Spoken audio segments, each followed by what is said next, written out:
ആരാധനാലയങ്ങളിലെ ആചാരങ്ങളെപ്പറ്റി തീരുമാനമെടുക്കുമ്പോൾ ഭക്തരുടെ താൽപര്യങ്ങളാണ് സംരക്ഷിക്കപ്പെടേണ്ടതെന്ന് ബിജെപി സംസ്ഥാന അധ്യക്ഷൻ കുമ്മനം രാജശേഖരൻ. പത്മനാഭസ്വാമി ക്ഷേത്രത്തിലെ ചുരിദാർ വിവാദം രമ്യമായി പരിഹരിക്കാൻ ക്ഷേത്രം എക്സിക്യൂട്ടീവ് ഓഫീസറും ഭരണസമിതിയും മുൻകൈയെടുക്കണമെന്നും അദ്ദേഹം ആവശ്യപ്പെട്ടു. കേന്ദ്ര സർക്കാർ നടപ്പിലാക്കിയ സാമ്പത്തിക പരിഷ്കരണത്തിന്റെ ഗുണഫലങ്ങൾ വിശദമാക്കി സംസ്ഥാനത്ത് എൻഡിഎ കള്ളപ്പണ വിരുദ്ധ വാരം ആചരിക്കും. ജനകീയ പങ്കാളിത്തത്തോടെ നിരവധി കർമ്മ പരിപാടികൾക്ക് രൂപം നൽകാൻ കൊച്ചിയിൽ നടന്ന എൻഡിഎ സംസ്ഥാന നേതൃയോഗത്തിൽ തീരുമാനമായി. പത്മനാഭസ്വാമി ക്ഷേത്രത്തിൽ ചുരിദാർ ധരിച്ച് പ്രവേശിക്കാൻ അനുമതി നൽകിയ ക്ഷേത്രം ചീഫ് എക്സിക്യൂട്ടീവ് ഓഫീസറുടെ ഉത്തരവിനെതിരെയാണ് ബിജെപി സംസ്ഥാന അധ്യക്ഷൻ കുമ്മനം രാജശേഖരൻ രംഗത്തെത്തിയത്. ആചാരങ്ങൾ സംബന്ധിച്ച തീരുമാനങ്ങൾ കൈക്കൊള്ളാൻ പ്രത്യേക സംഘം ഉണ്ടാക്കണമെന്നും അദ്ദേഹം ആവശ്യപ്പെട്ടു. ഭക്തരുടെ താൽപര്യങ്ങളാണ് ഇത്തരം തീരുമാനങ്ങൾ കൈക്കൊള്ളുമ്പോൾ സംരക്ഷിക്കപ്പെടേണ്ടതെന്നും അദ്ദേഹം കൂട്ടിച്ചേർത്തു.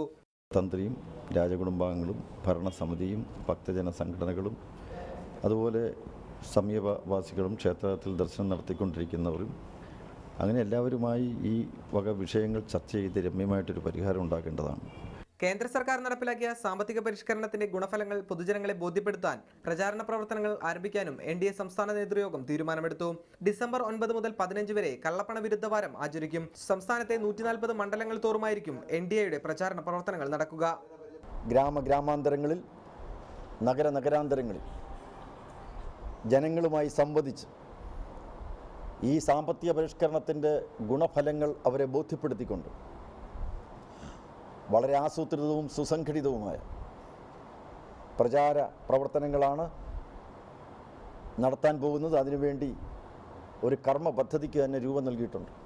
വരൾച്ചയുടെയും ജലക്ഷാമത്തിന്റെയും പശ്ചാത്തലത്തിൽ ജനപങ്കാളിത്തത്തോടെ ജലസ്വരാജ് എന്ന പേരിൽ ജലസംരക്ഷണ ജനകീയ കൂട്ടായ്മ സംഘടിപ്പിക്കാനും കൊച്ചിയിൽ നടന്ന എൻഡിഎ സംസ്ഥാന നേതൃയോഗത്തിൽ തീരുമാനമായി. റിപ്പോർട്ടർ, കൊച്ചി.